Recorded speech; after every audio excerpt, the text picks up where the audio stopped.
ذکر جب پھر گیا قیامت کا، بات پہنچی تیری جوانی تک، خلافت کا تذکرہ ہو اور حضرت عمر کا ذکر نہ آئے، ناممکن۔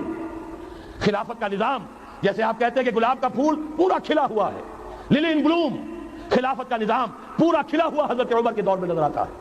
اسی وقت کہا تھا حضرت عمر نے رضی اللہ تعالی عنہ کہ اگر دجلہ و فرات کے کنارے کوئی کتا بھی بھوکا مر گیا تو قیامت کے دن عمر ذمہ دار ہوگا۔ اور جانور تک کا معاملہ ہے، مجوسی کو دیکھ لیا تھا، بوڑھے کو، ایک کہ جو بھیک مانگ رہا تھا، وہاں کے عامل اور گورنر سے ایکسپلینیشن کال کی، یہ بھیک کیوں مانگ رہا ہے؟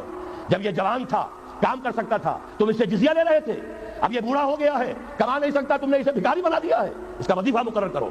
ظاہر بات ہے غیر مسلم ٹیکس دیں گے، مسلمان زکات دیں گے، مسلمانوں کے لیے زکات سے کفالت عامہ ہوگی، غیر مسلموں کے ٹیکسوں کے ذریعے سے۔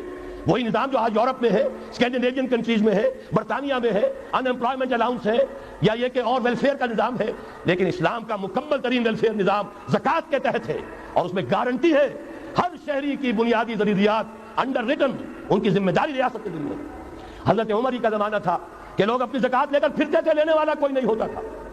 اس کا بھی میں مسئلہ آپ کو سمجھا دینا چاہتا ہوں۔ میں نے تو عرض کیا تھا، میں تو مدرس ہوں، عوامی مقرر نہیں ہوں، میں تو چاہتا ہوں آپ چیزیں سمجھ کر اور ان کا علم آپ کا جو ہے حاصل کر کے اٹھیں، لوگوں کو پھر پہنچائیں۔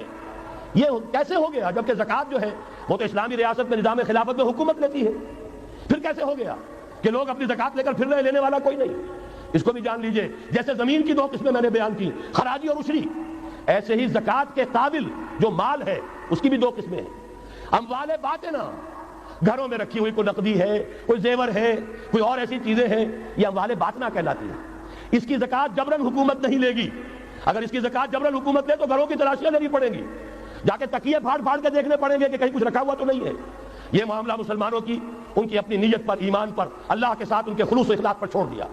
ہاں اموال ظاہرہ، دکان میں 5 لاکھ کا مال پڑا ہے، 2.5% دے دو، گودام میں 10 لاکھ کا مال پڑا ہے، 2.5% دے دو، تمہارا کارخانہ ہے بہت بڑا، اس کی زمین معاف، بلڈنگ معاف، مشینری معاف، ٹولز معاف، لیکن جو سرمایہ چل رہا ہے، چاہے وہ خام مال پڑا ہے چاہے فنشڈ، ٹوٹل کی مالیت کے اوپر 2.5% دے دو۔ یہ ہے زکات، جس کو بدنام کیا ضیاء الحق صاحب نے۔ صرف سود جو ہے، سود والا جو صرف بینکوں کے اندر ڈپازٹ ہے، اس سے 2.5% لے کر اسے زکات قرار دے دیا، حالانکہ وہ تو کچھ زکات نہ ہوئی، سود کا کمیشن ہوا، اس کے سوا کچھ بھی نہیں۔ زکات تو یہ ہے کہ ہر دکاندار، اور مجھے یقین ہے مسلمان دے گا، آپ اسے انکم ٹیکس جیسے لعنتی ٹیکس سے نجات دیجئے جس نے اسے جھوٹ بولنے پر مجبور کیا ہوا ہے۔ یہ لعنتی ٹیکس ہے در حقیقت کہ جس نے ہر شخص کو جھوٹا بننے پر مجبور کر دیا ہے۔ ان کو ختم کریں۔ زکات تو مسلمان اپنے ایمان کے تقاضے پر دے گا، اور وہ دے گا اور خوشی سے دے گا۔ یہ پورا نظام جو ہے اس کو اختیار کیا جائے زکات کے، تو پوری ویلفیئر اسٹیٹ، دنیا کے بلند ترین معیارات کی ویلفیئر اسٹیٹ قائم ہو جائے، جو حضرت عمر نے کہا تھا کہ کوئی کتا بھی بھوکا پیاسا نہ رہے۔